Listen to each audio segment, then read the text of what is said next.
February 7ರಿಂದ T20 world cup ಆರಂಭಗೊಳ್ಳಲಿದೆ. ಇನ್ನು T20 world cup ಗಿಂತ ಮುಂಚೆ ಈ ಬಾರಿಯ ಟಿ20 ವರ್ಲ್ಡ್ ಕಪ್ ನಲ್ಲಿ ಯಾವ ತಂಡ ಚಾಂಪಿಯನ್ ಆಗಿ ಹೊರಹೊಮ್ಮಬಹುದೆಂಬ ತಮ್ಮ ಅನಿಸಿಕೆಯನ್ನ ಆಸ್ಟ್ರೇಲಿಯಾ ತಂಡದ ಮಾಜಿ ಆಟಗಾರ ರಿಕಿ ಪಾಂಟಿಂಗ್ ಹೊರಹಾಕಿದ್ದಾರೆ. ಹಾಗಾದರೆ ರಿಕಿ ಪಾಂಟಿಂಗ್ ಹೇಳಿದ್ದೇನೆ ಎಂಬುದರ ಡೀಟೇಲ್ಸ್ ಅನ್ನ ಈ ವಿಡಿಯೋದಲ್ಲಿ ನಾವು ನಿಮ್ಮ ಜೊತೆ ಶೇರ್ ಮಾಡಲಿದ್ದೇವೆ. ಈ ಸುದ್ದಿಯ ಡೀಟೇಲ್ಸ್ ಅನ್ನ ಕೊಡುವುದಕ್ಕಿಂತ ಮುಂಚೆ ನೀವು ಟೀಮ್ ಇಂಡಿಯಾದ ಅಭಿಮಾನಿಗಳಾಗಿದ್ದಲ್ಲಿ ಈ ವಿಡಿಯೋಕ್ಕೊಂದು ಲೈಕ್ ಮಾಡಿ. ಹಾಗೆ ಈ ಬಾರಿಯ ಟಿ20 ವರ್ಲ್ಡ್ ಕಪ್ ನಲ್ಲಿ ಯಾವೆರಡು ತಂಡ ಫೈನಲ್ ನಲ್ಲಿ ಮುಖಾಮುಖಿ ಆಗಬಹುದೆಂಬ ನಿಮ್ಮ ಅನಿಸಿಕೆಯನ್ನ ತಪ್ಪದೇ ಕಮೆಂಟ್ ಬಾಕ್ಸ್ ಅಲ್ಲಿ ತಿಳಿಸಿ. ಕೂಡ ಫೆಬ್ರವರಿ 7ರಿಂದ ಟಿ20 ವರ್ಲ್ಡ್ ಕಪ್ ಆರಂಭಗೊಳ್ಳಲಿದೆ.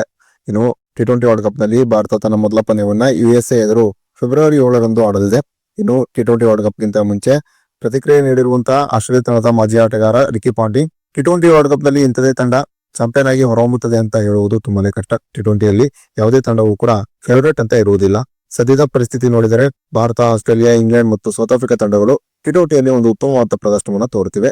ಈ 4 ತಂಡಗಳು ಕೂಡ ದೊಡ್ಡ ದೊಡ್ಡ ಮ್ಯಾಚ್ ವಿನ್ನರ್ಗಳಿದ್ದಾರೆ. ಈ ಮ್ಯಾಚ್ ವಿನ್ನರ್ಗಳು ಯಾವ ರೀತಿಯಾದಂತಹ ಪ್ರದರ್ಶನವನ್ನ ತೋರುತ್ತಾರೆ ಅನ್ನುವುದರ ಮೇಲೆ ಈ ತಂಡದ ಪ್ರದರ್ಶನ ಅವಲಂಬಿತವಾಗಿರುತ್ತದೆ. ಒಂದು ಮ್ಯಾಚ್ ನಲ್ಲಿ ಒಬ್ಬ ಆಟಗಾರ ಉತ್ತಮವಾದ ಪ್ರದರ್ಶನ ತೋರಿದರೆ ಸಾಕು, ಟಿ20ಯಲ್ಲಿ ಆ ತಂಡ ಆ ದಿನ ಜಯಶಾಲಿ ಆಗಿಬಿಡುತ್ತದೆ. ಆದರೆ ಇತ್ತೀಚಿನ ದಿನಗಳಲ್ಲಿ ಭಾರತ ತೋರುತ್ತಿರುವಂತಹ ಪ್ರದರ್ಶನ ನೋಡಿದರೆ ಖಂಡಿತವಾಗಿಯೂ ಭಾರತ ತಂಡ ಈ ಬಾರಿ ವರ್ಲ್ಡ್ ಕಪ್ ನಲ್ಲಿ ಹಾಟ್ ಫೇವರೇಟ್ ಎನ್ನುವುದರಲ್ಲಿ ಎರಡು ಮಾತಿಲ್ಲ. ಅದರಲ್ಲೂ ಟಿ20 ವರ್ಲ್ಡ್ ಕಪ್ ಭಾರತದಲ್ಲೇ ನಡೆಯುತ್ತಿರುವುದರಿಂದ ಖಂಡಿತವಾಗಿಯೂ ಭಾರತಕ್ಕೆ ಪ್ರಶಸ್ತಿಯನ್ನು ಉಳಿಸಿಕೊಳ್ಳುವ ಎಲ್ಲಾ ಚಾನ್ಸ್ ಕೂಡ ಇದೆ.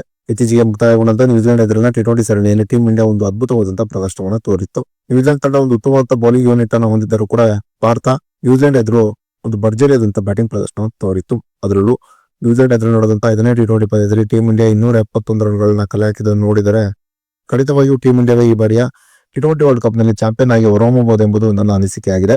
ಸದ್ಯ ಅಭಿಷೇಕ್ ಶರ್ಮಾ ಒಂದು ಅದ್ಭುತವಾದಂತಹ ಫಾರ್ಮ್ ನಲ್ಲಿದ್ದಾರೆ.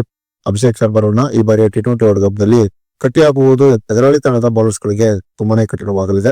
ಅಭಿಷೇಕ್ ಶರ್ಮಾ ಈ ಬಾರಿಯ ಟಿ20 ವರ್ಲ್ಡ್ ಕಪ್ ನಲ್ಲಿ ಯಾವ ರೀತಿಯಾದಂತಹ ಪ್ರದರ್ಶನವನ್ನು ತೋರುತ್ತಾರೆ ಎಂಬ ಕುತೂಹಲದಲ್ಲಿ ಅಂತೂ ನಾನಿದ್ದೇನೆ. ಖಂಡಿತವಾಗಿಯೂ ಅಭಿಷೇಕ್ ಶರ್ಮಾ ಒಂದು ಉತ್ತಮವಾದ ಪ್ರದರ್ಶನವನ್ನ ಈ ಬಾರಿಯ ಟಿ20 ವರ್ಲ್ಡ್ ಕಪ್ ನಲ್ಲಿ ತೋರಿದ್ದೇ ಆಗಿದ್ದಲ್ಲಿ ಆಗ ಖಂಡಿತವಾಗಿಯೂ ಟೀಮ್ ಇಂಡಿಯಾ ಮತ್ತೆ ಟಿ20 ವರ್ಲ್ಡ್ ಕಪ್ ನಲ್ಲಿ ಚಾಂಪಿಯನ್ ಆಗಿ ಹೊರಹೊಮ್ಮುತ್ತದೆ ಎಂಬುದು ನನ್ನ ಅನಿಸಿಕೆಯಾಗಿದೆ ಎಂಬ ತಮ್ಮ ಮಾತನ್ನ ರಿಕಿ ಪಾಂಟಿಂಗ್ ಹೇಳಿದ್ದಾರೆ.